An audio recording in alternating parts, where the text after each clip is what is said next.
Hello my dears, welcome to Nursing Facts. Today's topic is disorders of the GI tract, that is gastrointestinal tract.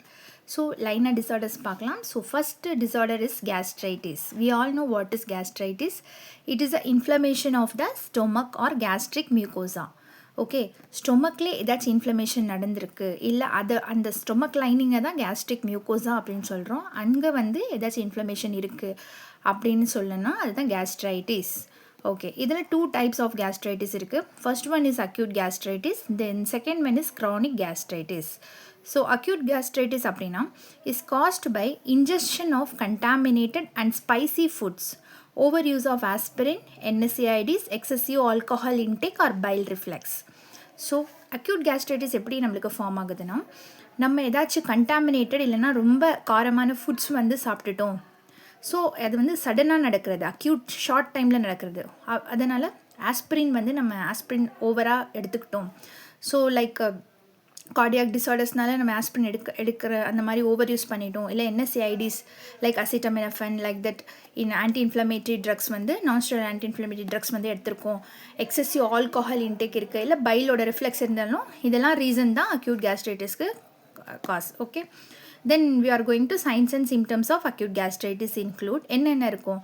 First நம்மளுக்கு என்ன problem இருந்தாலும் இன்ஃப்ளமேஷன்னாலே அங்கே discomfort இருக்கும். So abdominal டிஸ்கம்ஃபர்ட்டாக இருக்கும். Anorexia, so பசி இருக்காது சுத்தமாக. நாசியா அண்ட் வாமிட்டிங் இருக்கும். ஹிக்கப்பிங் இருக்கும். ரிஃப்ளெக்ஸ் மாதிரி இருக்கும். ஸோ ரிஃப்ளெக்ஸ் GRD மாதிரி இருக்கும். ஓகேவா, அந்த மாதிரி சிம்டம்ஸ்லாம் இருக்கும். ஸோ தென் க்ரானிக் மீன்ஸ் இது வீக்ஸ்லேருந்து மந்த்ஸ் வரைக்கும் ஃபார்ம் ஆகிருக்கும். ஸோ இது அக்யூட் கிடையாது. ஸோ இது சடனாக ஆகிறது இல்லை, ப்ரோலாங்டாக ஏதோ ஒரு ரீசன்னால் நம்மளுக்கு ஆயிருக்கிறது தான் chronic. So it weeks 2 months. Most common cause Helicobacter pylori. So ஓகேவா, இந்த பாக்டீரியானால தான் நம்மளுக்கு க்ரானிக் கேஸ்ட்ரைட்டிஸ் வருது. Which manifest to benign or malignant ulcers. இதுதான் என்ன பண்ணும், பினைனாகவும் இருக்கும், மேலிக்னன்ட் அல்சர்ஸாகவும் சேஞ்ச் ஆகிறதுக்கு வாய்ப்புகள் இருக்குது. So this is chronic gastritis. Okay, so first acute gastritis is caused by something we have to ingestion of foods like NSAIDs like medications. Here means Helicobacter pylori is the main reason for chronic gastritis. Okay, is also caused by autoimmune கூட வரலாம் இது.